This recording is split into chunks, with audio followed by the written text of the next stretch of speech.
Good morning students, कैसे हैं आप सब लोग। आई होप आप लोगों को जो मैं अम की मात्रा पढ़ा रही हूँ वो अच्छे से समझ में आ रहा है। अगर कहीं कुछ समझ में नहीं आता है तो मुझसे पूछना है, ठीक है। अम की मात्रा किस तरह से लगाई जाती है, किस तरह से उसका उच्चारण किया जाता है, वो हम पढ़ रहे हैं। अब लास्ट टाइम मैंने आपको अम की मात्रा से संबंधित कुछ शब्द जो कि आपकी टेक्स्ट बुक में है वो ट्रेस करवाए थे और रिटर्न में भी लिखवाए थे, ठीक है। उसको ट्रेस करना था और लिखना था। उसके बाद एक राइट करने वाली एक्सरसाइज और एक सार्थक शब्द बनाने वाली एक्सरसाइज, ये 3 चीज़ें हमने की थी।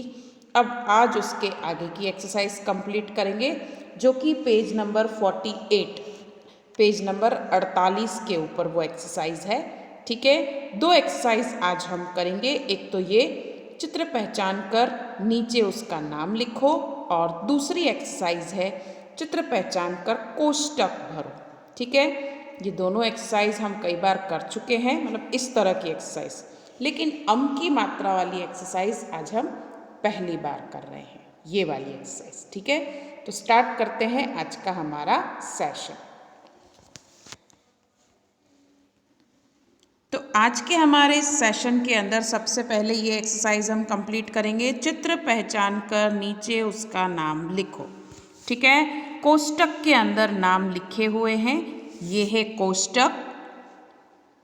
4 नाम है पतंग, झंडा, बंदर, नारंगी। उन्हीं के पिक्चर यहाँ पे नीचे हैं, बस हमें उन पिक्चर्स के नीचे उनका नाम लिखना है। तो सबसे पहला पिक्चर किसका है? झंडे का, ठीक है। 26 जनवरी को हमने झंडा फहराया था, आप लोगों में से काफ़ी लोगों ने प्रोग्राम में देखा भी होगा। तो ये है पिक्चर झंडे का, यहाँ पर लिखा हुआ है नीचे झंडा। कोष्टक में झंडा यहाँ लिखा है, ठीक है।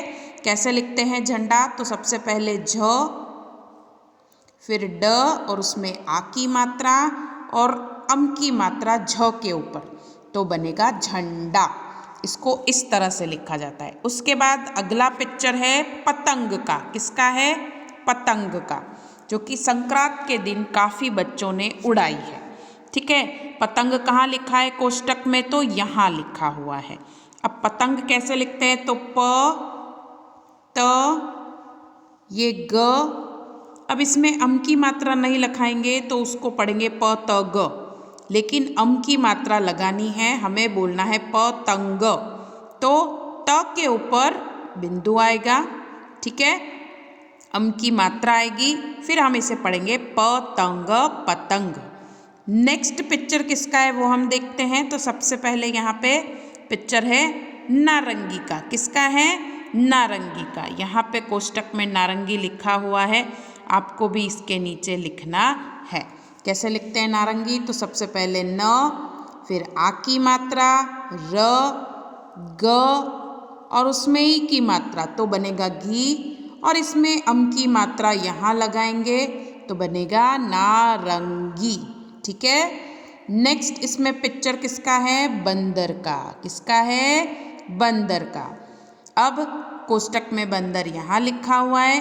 बंदर कैसे लिखते हैं? तो सबसे पहले लिखेंगे ब, फिर द और र, और अम की मात्रा ब के ऊपर, तो बनेगा बंदर, ठीक है। अगर अम की मात्रा नहीं लगाई होती तो ब द र पढ़ते, लेकिन बंदर बोलना है इसलिए अम की मात्रा ब के ऊपर लगाई गई है, ठीक है। आप जब उच्चारण करेंगे तो उससे आपको आइडिया आएगा कि मेरे को किस तरह से अम की मात्रा लगानी है। जैसे ब के ऊपर लगाई तो आगे न का स्वर आएगा, ठीक है, बंदर, ओके।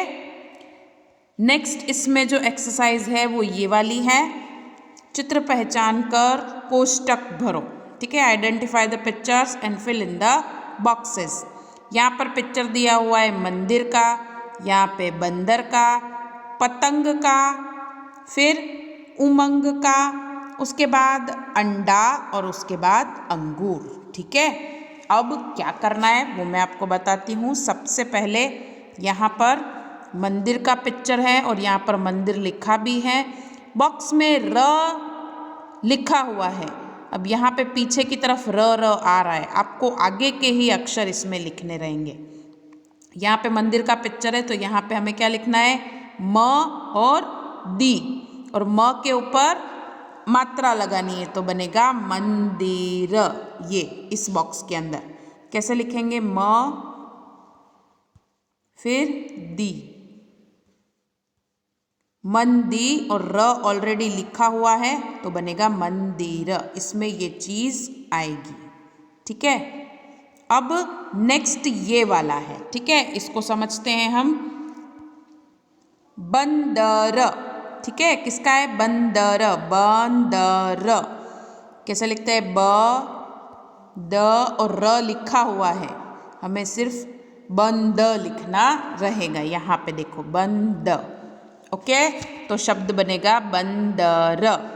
इसी तरह से नेक्स्ट जो है पतंग का पिक्चर है, ये उमंग है। ठीक है, अब यहाँ पे पतंग कैसे लिखना है, यहाँ पे लिखना है प त और ग, और त के ऊपर अम की मात्रा लगानी है, जैसे प त ग और उसमें अम की मात्रा त के ऊपर आएगी तो बनेगा पतंग।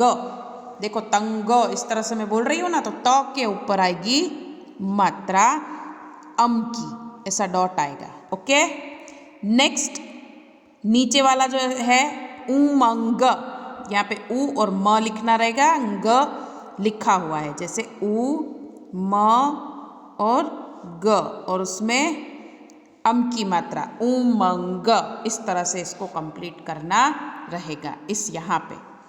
नेक्स्ट इसमें जो बॉक्स है वो ये वाला है, अंडा अंगूर। ठीक है, अब यहाँ पे अम लिखा हुआ है, आपको सिर्फ क्या करना है, डा लिखना है। क्या लिखना है, डा। देखो यहाँ पे अंडा लिखा हुआ है। फिर अंगूर, अंगूर में अम लिखा हुआ है, गूर हमें लिखना रहेगा अंगूर। जैसे अ लिखा है तो हमें सिर्फ डा लिखना है, ये लिखा हुआ है इसमें। फिर गूर, ठीक है, इस तरह से इस एक्सरसाइज को कंप्लीट करना रहेगा, अंडा अंगूर। ठीक है, तो ये एक्सरसाइज भी आपको इस तरह से कंप्लीट करनी रहेगी। जो अक्षर नहीं है उस अक्षर को हमें लिखना रहेगा, जो लिखा हुआ है उसको नहीं लिखना है। ठीक है, अब एक वर्कशीट है, ठीक है, उसको आपको कंप्लीट करना रहेगा। ठीक है, इस वर्कशीट के अंदर आपको क्या करना है वो मैं आपको बता देती हूँ। सबसे पहले आपको शब्दों को पढ़ना है। जब आप अम की मात्रा लगाएंगे तो उसको किस स्वर में पढ़ना रहेगा वो आपको पता होना चाहिए। तो इस वर्कशीट के अंदर यहाँ पे हेडिंग है, अम की मात्रा लगाकर शब्दों को पूरा करो। यहाँ पर लिखा है स घ, क्या लिखा है, स घ, तो स के ऊपर हम अम की मात्रा लगाएंगे तो बनेगा संघ। ठीक है, इसी तरह से आनद, यहाँ पे लिखा है, अब हमें क्या लिखना है, आनंद लिखना है तो न के ऊपर मात्रा आएगी, न के ऊपर। ठीक है, आ के ऊपर नहीं आएगी, न के ऊपर आएगी। इसी तरह से गा, तो ग के ऊपर हमें अम की मात्रा लगानी है तो बनेगा गंगा। क्या बनेगा, गंगा।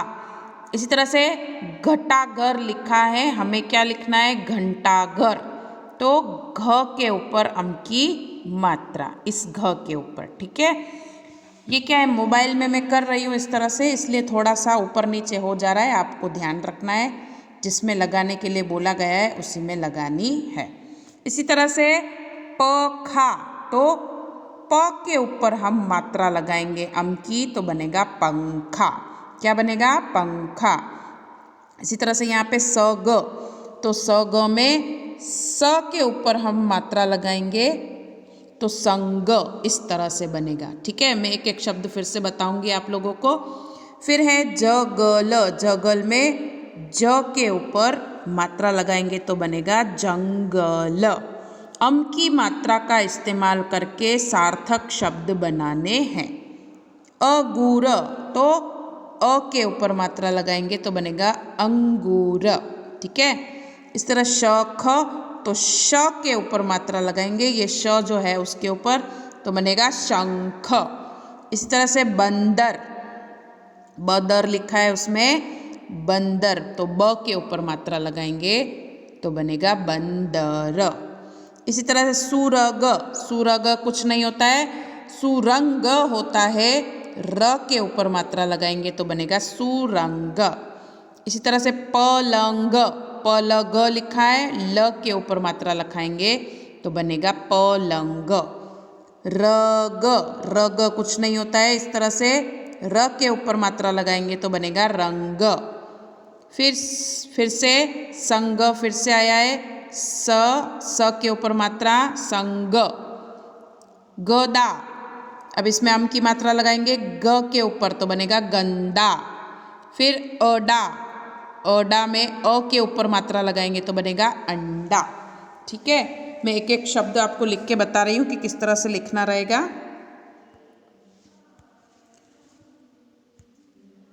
जैसे संघ, ठीक है। नेक्स्ट इसमें शब्द है गंगा,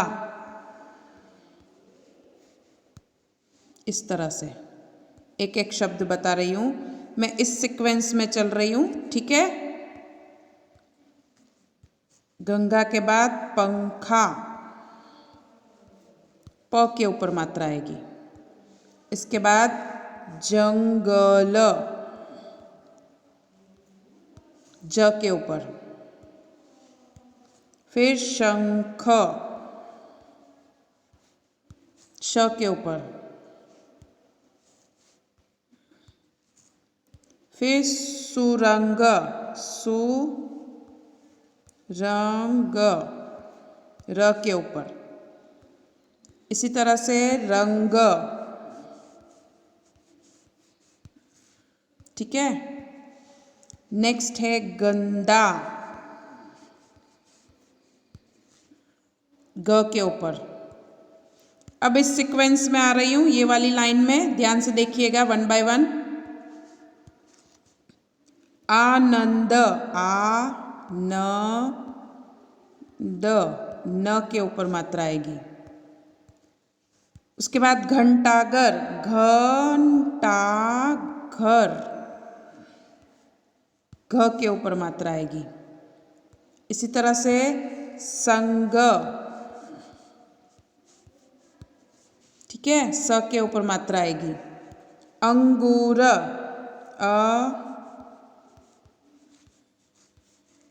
अम के ऊपर। इसी तरह से बंदर, आपको पहले भी बताया है मैंने, बंदर, ब के ऊपर मात्रा आएगी। फिर पलंग, पलंग, ल के ऊपर मात्रा आएगी। संग हो गया है अंडा, अंडा, अ के ऊपर मात्रा आएगी। अब आज आपके होमवर्क के अंदर आपको क्या करना है, तो ये जो एक्सरसाइज आपको स्क्रीन के ऊपर जो दिखाई दे रही है वर्कशीट, उस वर्कशीट को आपको आपकी हिंदी की नोटबुक में कंप्लीट करना है। अभी मैंने आपको नाम लिखना सिखाया कि किस तरह से कहाँ कहाँ पर मात्राएं लगेगी। वीडियो देखते जाना और अक्षरों को लिखते जाना। अब ये जो एक्सरसाइज है आपको इसी के अंदर कंप्लीट करना है, टेक्स्ट बुक के अंदर। इस एक्सरसाइज को और इस एक्सरसाइज को आपको टेक्स्ट बुक में ही कंप्लीट करना है, नोटबुक में नहीं लिखना है। नोटबुक में जो मैंने आपको वर्कशीट बताई है वही आपको कंप्लीट करनी है। आई होप आप लोगों को मेरी बात समझ में आई। धन्यवाद।